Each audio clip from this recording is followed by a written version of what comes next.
It is important to make one thing very clear. I have advocated, and I still advocate, revolutionary changes in the structure and in the principles that govern the United States.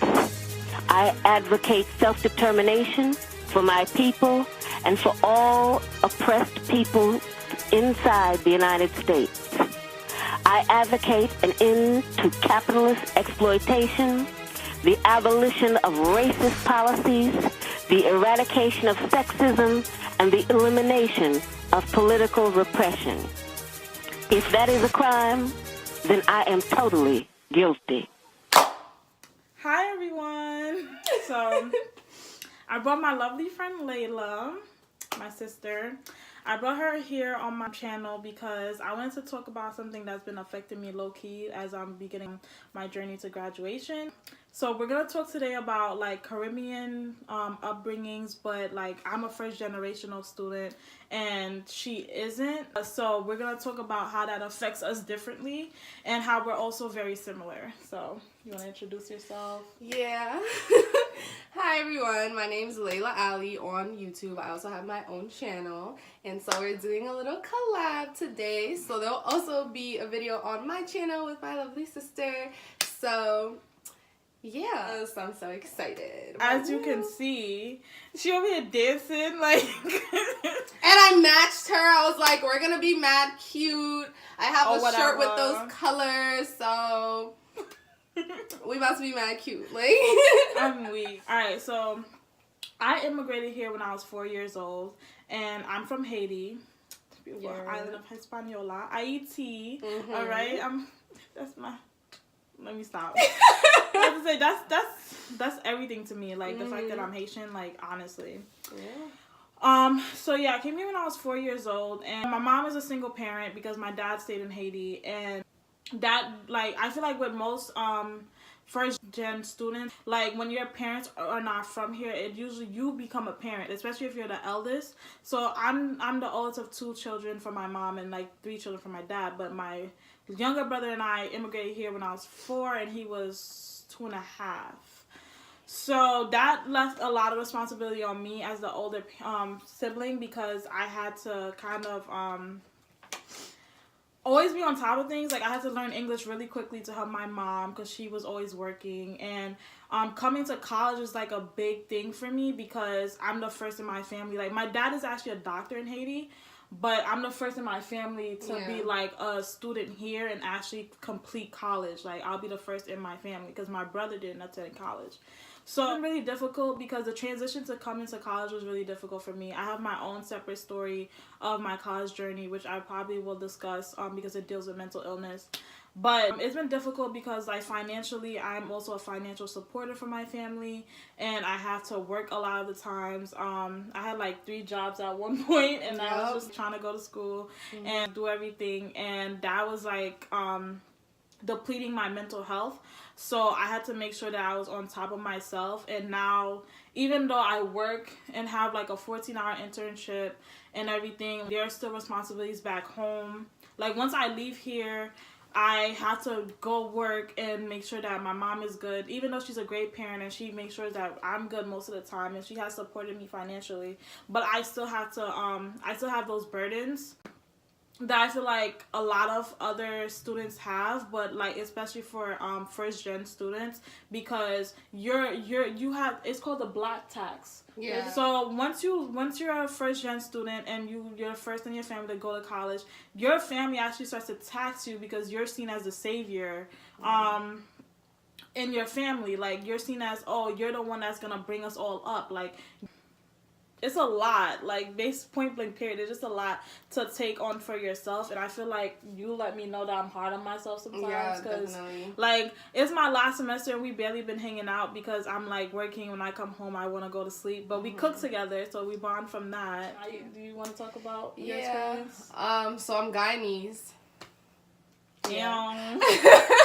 Shout out to my people in Guyana. And I told her I'm wearing her colors today. Yeah, deadass. Like, I'm in my colors right now, too. But, yeah, so I'm Guyanese, and my family's Indian Guyanese. So, my mom went to college. I don't remember. She went to Hunter College. I think she got like an English degree or something like that. And she was going for her master's, but she never ended up finishing it because like she was taking care of me and my brother, and she was working, and it was just like a lot, and she just never finished her master's degree. But she does have a bachelor's degree, and there's that, like, just being Caribbean in general, there's just all these expectations placed on you literally from like birth. Like, not even birth, from conception. Like, literally, that's a fact. From being fucking conceived. We having a doctor. Like, that was literally supposed to be my life. Right. We don't care if it's a boy or a girl. It's a doctor. That's a fact. Lawyer, doctor, teacher. Gosh. Yeah, so there's definitely, like, a lot of pressure just there in itself. But I also think, like, being that my mom already went to college and my dad has, I don't think he ever got his associates, but he did go to college, but he just never finished. But because they do have some experience with college, like, first of all, it was years ago. Things have changed. Things are not all the same.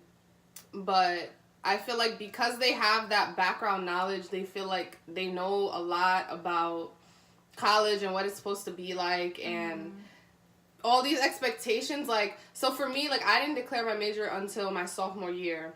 And then I added a double major to it. And now I'm thinking about changing it again. And I'm a fucking junior. Like, my mind just keeps on changing. And I know you changed your major literally 7 times. So lucky number 7. Yeah. So, but to, like, that idea is, like, my parents can't grasp that. They're like, you're supposed to know what you want to do from when you're, like, a kid. And then you go to college to study it. And then you graduate. And then you do it. And I'm just like, that's not how life works. Like, I mean, maybe for some people, yeah, they know from, like, when they're young, like, what they want to do, and they pursue it, and they're successful, whatever, like, that's great, but it's not like that for everybody, and the fact that, like, I've changed my major, not even that many times, but the fact that I just came into college not knowing what I was doing, like, my freshman year was just really confusing, like, my parents were like, what's taking you so long? Like, we're spending money on you to go to college, and you don't know what you're doing. I feel like that's a Caribbean thing, too. Because, like, my parents do that, too. But, like, it's, like, a different level. Because your parents know what, like, they have that background knowledge. Like, my mom doesn't. So, she's just like, you know, you got to be the one. You gotta get yourself together. Yeah. Like, when I told her I wasn't going to be a doctor anymore because I was pre-med at one point, like, from my early childhood, because my dad is a doctor in Haiti, they were like, oh, yeah, you're definitely going to be a doctor. And I changed my major to psych. And she was like, what? She was like, but you still going to be a doctor, though, right? I'm like... You pre-med, right? Like, sis, I don't know. Yeah. And they had that, too, where they were like, how do you not know? You've been new, so how do you not know now? Yeah. Like, this is the time you're supposed to be on it. And I was just like, Ma, I don't know. And I don't know what to tell you. And I thought about being a lawyer. And then she was just like, you never spoke about being a lawyer. Like, you got to get it together. And oh my gosh. Yeah, it's just a lot. I don't know what to do. It's just a lot. And I feel like I've tried to explain it to my parents, like, you know, life changes, like, you go through different things, you take different classes, and sometimes you just realize that, like, what you thought was your passion is no longer your passion. That's okay. Like, I'm probably going to graduate and still not know fully what I want to do, and we'll probably have to try a couple different jobs. I'm most likely going to go to grad school, and I don't even know for what, but I'm going to go to grad school and still be figuring it out. Like, that's literally just life. Like, you're not supposed, not that you're not supposed to, but it's not a given that you're supposed to pick something from childhood. Yeah, it's not that black and white, which is crazy because we always see things black and white. Like, our parents, they cursed us. I'm dead. They cursed That's the us, thing. y'all. Like, I'm really practicing trying to see the gray area too, because like, I'm very hard on myself when it comes to, like, I'm like all or nothing. Like, it's either this or it's that. It's either black or it's white. Like, I never give myself the opportunity for there to be some sort of middle ground. Yeah. And like, that's hurtful sometimes because that's not how life is. Yeah. Like, you know, like you're limiting yourself to either this or that, but there's like a whole category in between, a variety of categories in between that you're not even considering because you're like, no, it's either one end of the extreme or the other. Big facts. So I don't know. I guess I would wanted to do this because, like, what we discussed yesterday, I've been, like, so hard on myself as a person because I'm, like, I didn't do enough while I was in college. I didn't even pursue the career I was supposed to be pursuing. And all this, like, hard, like, talk on myself. And then, like, my lovely sister, she kind of, like, helped me realize, like, no, you've done a lot here. Like, your story is phenomenal. You've done phenomenal. a lot. Phenomenal. And, yeah, so I guess I wanted to send this message out to, like, both sides. Like, no matter what you're struggling with or what you think you're doing wrong, you're on your own journey from your parents. Like, I feel as though it's difficult to set those boundaries with our parents because then we don't know how to set boundaries with other people. You have to set those healthy boundaries because, like, you'll be putting too much on yourself and then you're depleting yourself. So you have to make sure that you're always on top. So she helped me realize that. So yesterday we were like, we should do a show together. Yeah, literally we were talking. It was so abrupt. Right, yo, it was so abrupt. I was like, is this inappropriate to say right now? Because we're having a whole heart-to-heart. And I'm like, Kim, like, we should record this. YouTubers be like, right, then I was like, where the camera at? Let's put this on our channel. God, good content, sis. Good content. Yeah. So that's really the message I want to get across. I know we didn't go too deep into our college journeys, but that's because we want to save that. That's like a specific and special moment for our own selves. Like, we've been a part of each other's college journeys, thankfully, but those experiences are just like our own stories, I feel. So I want to leave that up to ourselves to kind of let our fans know, this is what I've been through. But I really just wanted to talk about, like, the black tax and how surviving the black tax, like, I don't know how I'm going to survive it yet because I'm still that person for my family. Right. And she still has pressures from her family to get her life together, but she feels like literally, I'm learning more and more about myself, and I'm just like, every new thing I'm like, oh, this is gonna disappoint them. like I don't have no good news to bring. I mean, it's good news for me, but for them it's not. And I'm just like, I don't know what to tell you. Like, but that comes back to setting those boundaries. Like, you're your own person, like, you're your own. And it's funny because I was talking to, I go to therapy, so I was talking to my therapist about this, and she said that, like, most parents don't see their children as individuals. They see them as, like, a mini them or something. But, like, that is true because we have, like, them with genetically, but I have my own thoughts, my own experiences. Like, when your child goes to school, like, the things I was experiencing at school, my mom never in her life experienced, I don't think, in Haiti. Right. So it's not the same. It's a whole different culture that each generation's being raised in.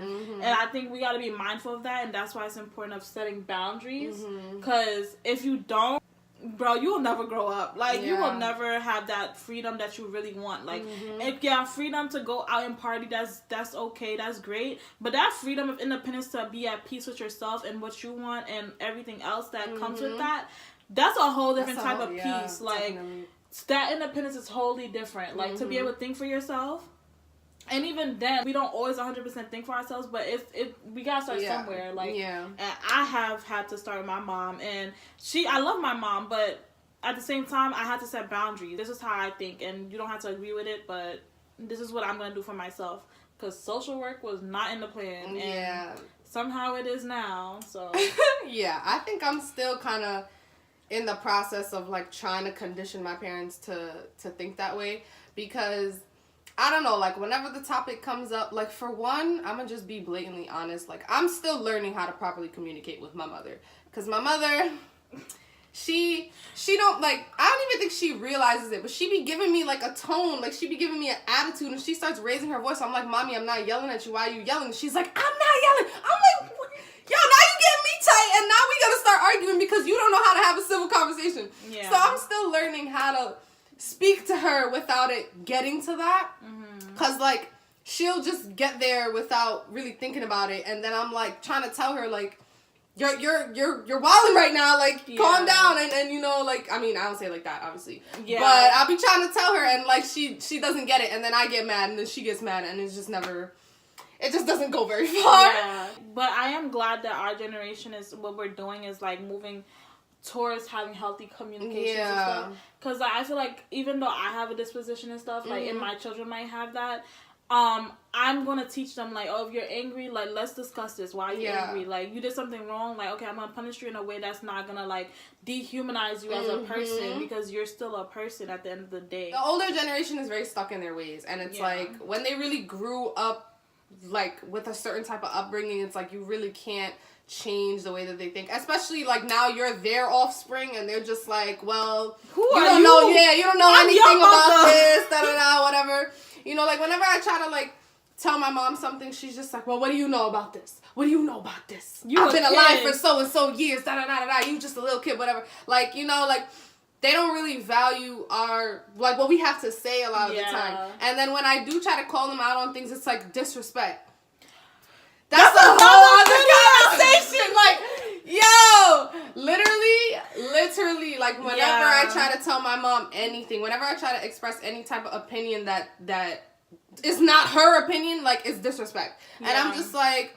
And I feel like that's another thing, like, in, like, the household, where, like, we're not allowed to speak our minds, like, because it's seen as disrespectful. But, like, you gotta accept that other people have different opinions. Exactly. It just goes back to, like, parents not being aware of the fact that, like, you're your own person. Like, I really be sitting down thinking about this, like, what did you think was gonna happen? Like, you had a whole ass kid, bro. What did you think was gonna happen? I was gonna stay a baby my whole life, and I wasn't gonna grow up and develop my own opinions, my own ideologies, and all this stuff. Like, you gave birth to a whole human being. Like, I really don't think a lot of people see it that way, though. I think a lot of people, when they have children, they're like, oh, I'm gonna have a kid, and they think of kids as kids. So it's not like, oh, you have your own thought processes, and you have, we have our own emotions, but they don't consider the fact that we have, like, different personalities from the time we're born. Me and my brother, different experiences. Me and my brother, two completely different people raised in the same household, and we act completely different sometimes. We act similar in some ways, but most times we're very different. And I remember in elementary school, our teachers used to be like, you guys are like sun and moon. Like, you know, like, you're literally the complete opposites. Like, how? Because what does your mom do with y'all? What is your mom doing? But honestly, it's because we have to remember that, like, we're still a human being. Like, we have different thoughts. We have different opinions. We have different experiences altogether. So that's going to shape us differently. I really don't think people look at it that way. People don't. I saw, like, a tweet the other day that said something along those lines. Like, if you're having a kid because you want a little mini me, or you want to, you want to live your dreams that never came true through the kid, like, then just don't have children. Because don't be living vicariously through me, like Nicki Minaj. Okay, like, I see right through you too. Like, like, literally, I think a lot of people, and I think the older generation didn't do this, and hopefully our generation will be smarter when it's our time to, like, have kids and be parents.